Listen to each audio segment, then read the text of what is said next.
Hey there, Jim Johnson for Accent Help here.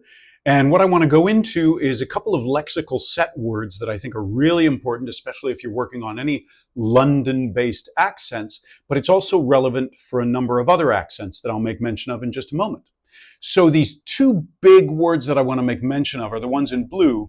It's trap and bath. So in my own speech, I say both of those the same. Trap, bath. Basically, it's the same vowel for both.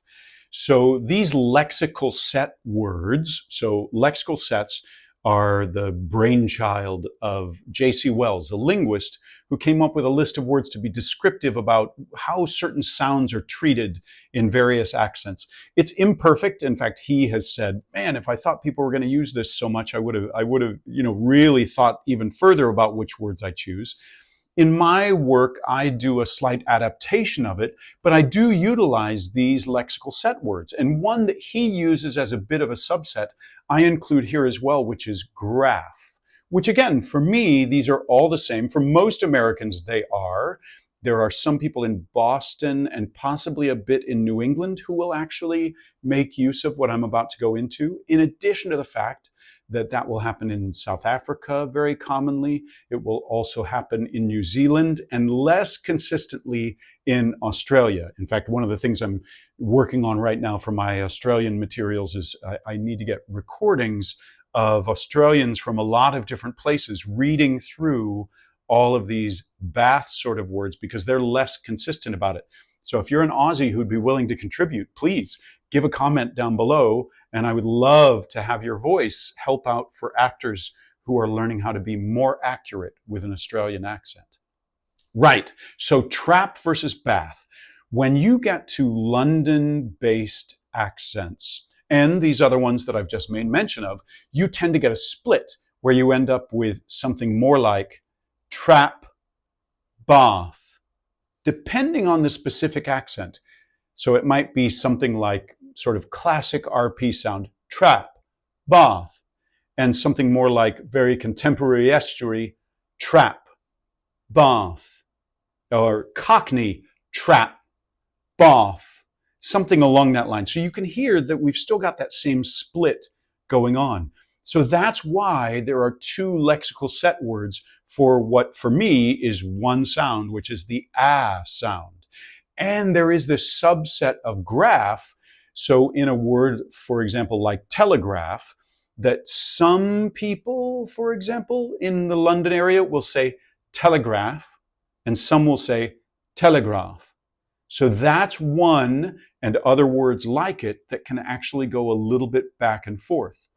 So what I will say is trap and bath, this is one of those lexical set splits that's really important for actors to be aware of if they're working on any of these accents, and there's a lot of them that do this, if they're working on any of these accents and want to make sure that they can get it more accurate. The predictability of which words fit on the trap list and which words fit on the bath list, there's so many rules about it, and then there's all these exceptions because English, period, English is such a mess. And I don't just mean British English. English is a mess. But being aware of this split, and then you can know, wait a minute, I'm not sure if this one fits that or not. You can actually then look it up in something like the Cambridge Pronouncing Dictionary or some other dictionary along that line. You can look it up and then you can know for certain. But if you're not aware of it, you wouldn't be aware that you need to be a little bit more careful about words that have the ah sound along the line of trap and bath.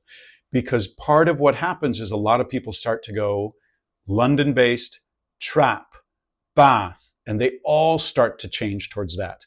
Now, I will say outside of London, most speakers don't split these.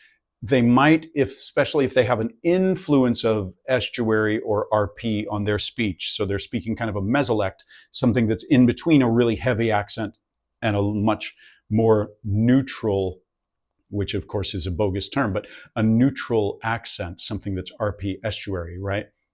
So if they're splitting that difference, they might very well split these kinds of words, but it's very likely outside of London that the split doesn't happen. All right, for more info on how lexical set words happen in various accents, for actors wanting to learn accents, I've got over 50 sets of materials that you can find at the website accenthelp.com.